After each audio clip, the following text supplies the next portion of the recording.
Salam Coin Bank. Ini gue Mr. Finance, hari ini akan membawakan sebuah materi tentang salah satu kunci kesuksesan adalah kalian harus memiliki mentor. Maksudnya mentor apa?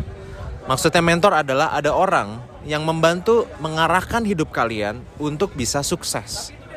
Karena gini, gue pernah baca satu buku yang ditulis oleh Robert T. Kiyosaki. Judul bukunya adalah Rich Dad Poor Dad. Jadi Rich Dad Poor Dad ini, si Robert T. Kiyosaki, which is dia adalah seorang pebisnis sukses di bidang properti. Itu menceritakan dia punya ayah miskin dan ayah kaya. Rich Dad itu kan ayah kaya dan Poor Dad itu ayah miskin. Nah, setelah dilakukan analisa, ayah miskinnya, diinvestigasi, ayah miskinnya itu adalah ayah kandungnya Robert T. Kiyosaki sendiri. Dibilangnya Poor Dad. Terus kalau Rich Dad adalah ayahnya temen deketnya dia waktu dia dari kecil. Sahabatnya dia dari kecil. Yang disinyalir sepertinya adalah dari keluarga Rockefeller. Nanti bisa dicek latar belakangnya. Banyak yang bilang bahwa itu keluarga Rockefeller. Nah, kemudian apa yang dilakukan oleh Rich Dad Poor Dad ini? Rich Dad Poor Dad ini, bapaknya dia, bapak kandungnya dia, tanpa bisa dipungkiri, karena kalau kita nggak mencari mentor dan memilih mentor, mentor kita siapa? Bapak kita sendiri, sama keluarga kita kan. Nah, bapaknya si Robert T. Kiyosaki ini, bapak kandungnya, itu selalu bilang, karena dia seorang dosen, dia selalu bilang, sekolah yang benar, sekolah yang tinggi, sekolah yang bagus.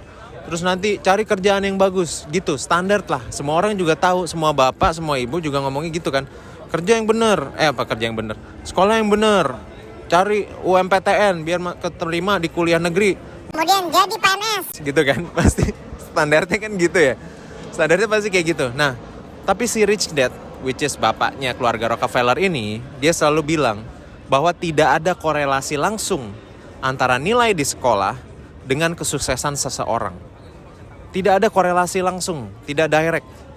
Gue nggak bilang kalau tidak ada manfaatnya nggak, tapi tidak ada korelasi langsung. Misalnya nih, gue cerita tentang teman gue ya. Teman gue ini namanya S. Namanya S ya, teman SMA gue. Teman SMA gue ini adalah juara umum ya. Gue itu juara 2, juara umum. Dia juara 1, juara umum. Dan semua orang mempunyai pengharapan sama dia akan menjadi something, menjadi orang yang something banget gitu. Karena orang ini pintar banget. Akhirnya dia diterima di kampus IPB, which is UMPTN-nya. Dia lolos, dia diterima di IPB. Tapi apa yang terjadi? Akhirnya dia kerja di Bank Mandiri dari bawah ya, dari bawah banget. Pada saat itu, pas dia diterima kerja di Bank Mandiri, income gua pada saat itu sebulan itu sekitar, ini waktu yang sama ya, timeline yang sama. Income gua pada saat itu adalah sekitar 25 juta. Kira-kira mungkin ini di tahun 2012 lah. Di tahun 2012, gue punya income sebulannya sekitar 25 juta. Dan temen gue yang IPB ini, dan dia ngambil S2 kalau nggak salah, dan dia lulus dengan lulusan cum laude di atas 3,5 IPK-nya. Dia kerja di Mandiri dan mendapatkan gaji 3 juta UMR. Standar UMR lah, waktu itu. Standar UMR waktu itu. Dan akhirnya dia dari bawah berusaha untuk naik. Dan sekarang ada di salah satu bank juga, mainnya di perbankan kan gitu biasanya orang bank, dari satu bank ke bank lain gitu, pindah-pindah lah. Nah, gue melihat bahwa orang ini pinter banget, tapi ternyata tidak menjamin bahwa dia berpendapatan baik, memiliki kesuksesan yang luar biasa, dan juga tidak menjamin bahwa dia menjadi nomor 1 pada saat terjun ke dalam dunia. Dia lulus dengan cum laude loh di IPB, which is itu universitas negeri yang ternama di Indonesia. Jadi itu tidak berkorelasi langsung. Nah, begitu juga si bapak kayaknya si Robert Kiyosaki, yang disinyalir adalah bapaknya Rockefeller, berkata seperti itu. Lalu Rockefeller ini mengarahkan anaknya dan Robert T. Kiyosaki buat mulailah berbisnis sedini mungkin. Akhirnya mereka masih kelas 4 SD, kelas 3 SD, itu dia mulai berbisnis. Bisnisnya apa? Bisnisnya adalah mereka mengoleksi buku-buku cerita dari uang jajannya mereka berdua. Terus mereka membuka perpustakaan kecil yang sebenarnya bangunannya aja nggak ada. Dia bikin kayak kios gitu kali ya. kayak kios murah untuk menerima orang-orang anak teman-teman sekolahnya yang mau sewa buku di tempat mereka. Jadi bisa rental buku. Ya udah, mereka belajar pencatatan, mereka belajar tentang pembukuan, mereka belajar administratif, ini minjem siapa aja nih ini. Mereka tahu kalau buku itu harus dikodein, terus harus ada nomornya. Oh, dia pinjamnya berapa hari, dia harus bayar. Bayarnya itu ada per harinya. Jadi misalnya buku ini per harinya berapa, buku ini per harinya berapa. Mereka belajar database dari usia 8-9 tahun. Kemudian bapaknya ngajak si Robert T. Kiyosaki untuk ke sebuah hotel yang cukup besar di Amerika. Gua lupa hotel apa. Cuman pada saat itu Robert T. Kiyosaki ini bilang, Bapak kenapa? Karena dia juga memanggilnya Bapak juga nih, Bapak yang kaya. Bapak kenapa punya hotel? Emang buat apa? Kan anak umur 8-9 tahun gak ngerti ya. Akhirnya dia ngasih tahu si bapaknya ini, bapak kayanya ini. Dia bilang, kalau kamu punya uang, jangan kamu yang terus bekerja untuk mencari uang. Kamu nyari setengah mati uangnya. Biarkan uangnya bekerja untuk kamu. Saya beli hotel agar uang saya bekerja untuk saya. Jadi saya gak capek, tapi uangnya jalan.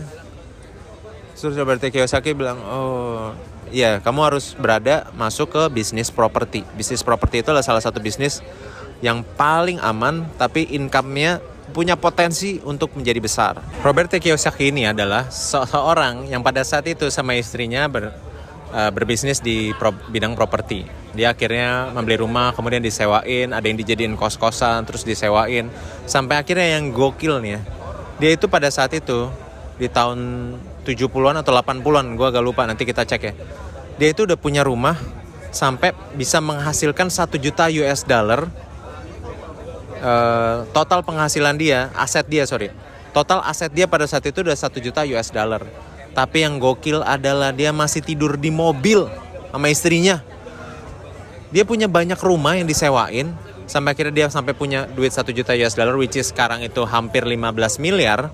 Tapi dia tidur di mobil, saking dia pengen rumah-rumahnya itu memberikan uang buat dia, bekerja buat dia. Jadi produktif. Dia masih tidur di mobil sampai dia udah punya 1 juta US dollar. Gue gak tahu titiknya di mana sampai dia tinggalnya di rumah ya. Sekarang sih dia udah tinggal di rumah nih, Robert T. Kiyosaki. Dan gue melihat banyak hal yang dia beritahu kepada Robert T. Kiyosaki dari keluarga Rockefeller ini, mengajarkan banyak terhadap Robert T. Kiyosaki. Dan sekarang Robert T. Kiyosaki menekankan di YouTube channelnya dia, ataupun pada saat dia podcast sama seseorang, menekankan adalah ke depan nih, pada saat ekonomi ini hancur, ke depan ini pasti ekonomi ini bisa, kemungkinan besar adalah hancur. Dan kita bisa melihat bahwa Amerika sudah mulai hancur ekonominya. Pada saat itu terjadi, pegang emas. Dia menyarankan untuk megang emas. Dia tidak menyarankan untuk yang di negara berkembang ya kayak di Indonesia. Cuman di negara Amerika dia menyarankan untuk pegang emas karena ekonomi ini akan hancur, dia bilang kayak gitu. Akan ada satu krisis yang luar biasa sampai membuat ekonomi Amerika udah nggak bisa balik lagi. Ya udah, akhirnya dari pengajaran mentornya dia, dari bapaknya keluarga Rockefeller ini, dia belajar banyak hal. Dia berubah menjadi orang yang luar biasa. Dan ada yang bilang sebenarnya penjualan dia, duit dia paling banyak itu dari penjualan buku Rich Dad Poor Dad ini. Karena habis itu dia bikin buku juga. Dan gue punya kedua bukunya tuh. Yang kedua itu bukunya Cash Flow Quadrant.